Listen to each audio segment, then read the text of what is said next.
pyramid secret to using in, on, at. You know, my friend, English can look easy on the outside, but sometimes it plays tricks on us.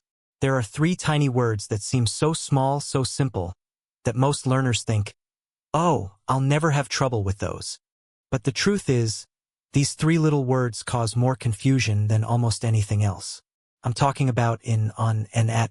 Hi, I'm Tom, and welcome back to Fluent English Journey. Today, I'm going to teach you a system so simple, you'll wonder why no one ever explained it this way before. I call it the pyramid trick, and once you see it, you'll never confuse these words again. So grab a notebook or just listen carefully, because by the end of this lesson, I promise in, on, and at will finally make sense. The pyramid idea. Alright, let's start with a picture in your mind. Imagine a pyramid. A pyramid is a triangle-shaped structure, wide at the bottom and narrow at the very top.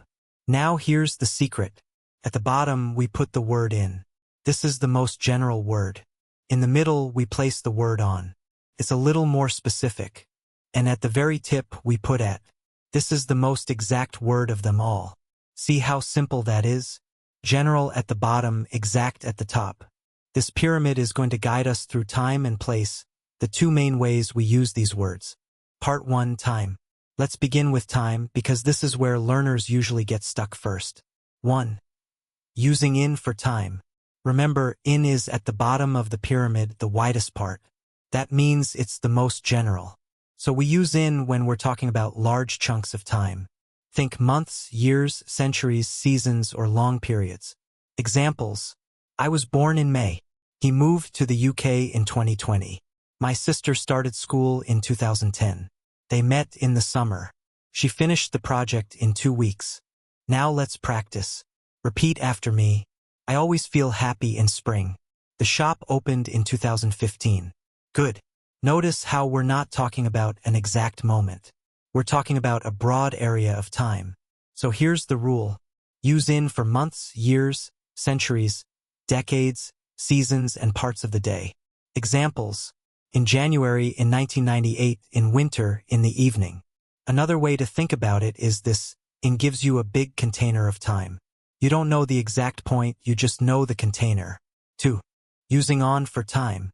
Now let's climb higher up the pyramid. In the middle, we have on. This word is more specific than in. We use on for days and dates. Examples. I have a meeting on Monday. Her birthday is on July 3rd. We met on Christmas Day. I always go shopping on Saturdays. There's a big party on New Year's Eve.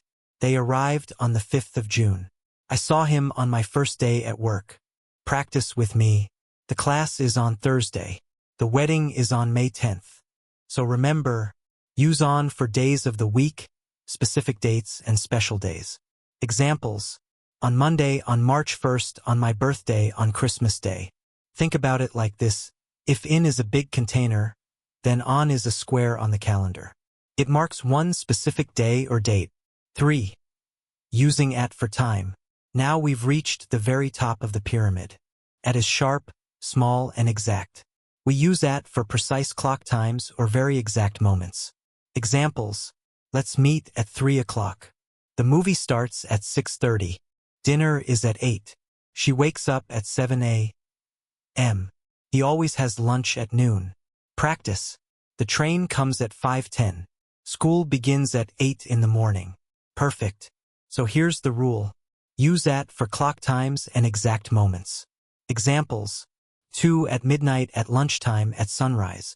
Quick review of time. Let's lock this in. In general, large blocks of time.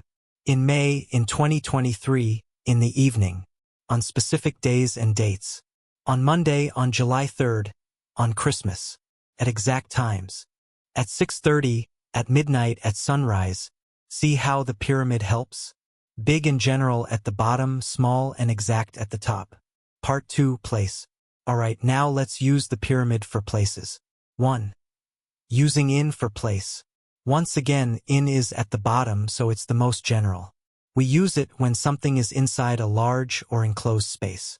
Examples. She lives in London. The milk is in the fridge. I'm in the kitchen. He's sitting in the car. They met in the park. My phone is in my bag. Practice. He is in the room. There is water in the glass. So remember, use in for cities, countries, rooms, containers, and enclosed spaces. 2. Using on for place. Now, moving up the pyramid, we reach on. This one is all about surfaces. If something is sitting on top of something else, we use on. Examples: the book is on the table. There's a fly on the wall. Your shoes are on the floor. The picture is on the page. So the rule is, use on when something is touching or connected to a surface. Examples: on the table, on the bus, on the street, on the wall. 3. Using at for place. Finally, at the tip of the pyramid, we have at. This is the most exact. It's used for specific locations, not general areas. Examples: she's waiting at the door. We met at the station. Let's meet at the cafe. I'm at the cinema. They are at school. So remember, use at for exact points or places, exceptions and special cases. Now, English wouldn't be English without a few exceptions, right? Here are some important ones. Night. We say at night, not in night.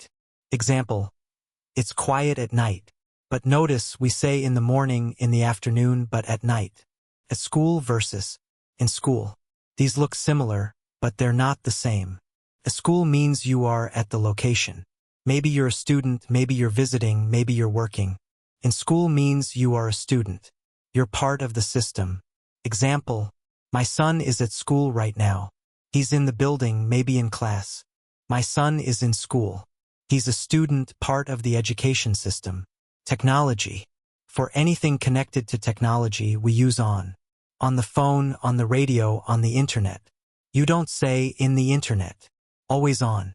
Practice and real-life scenarios. Now, let's make this real. I want you to imagine everyday situations. Talking about birthdays.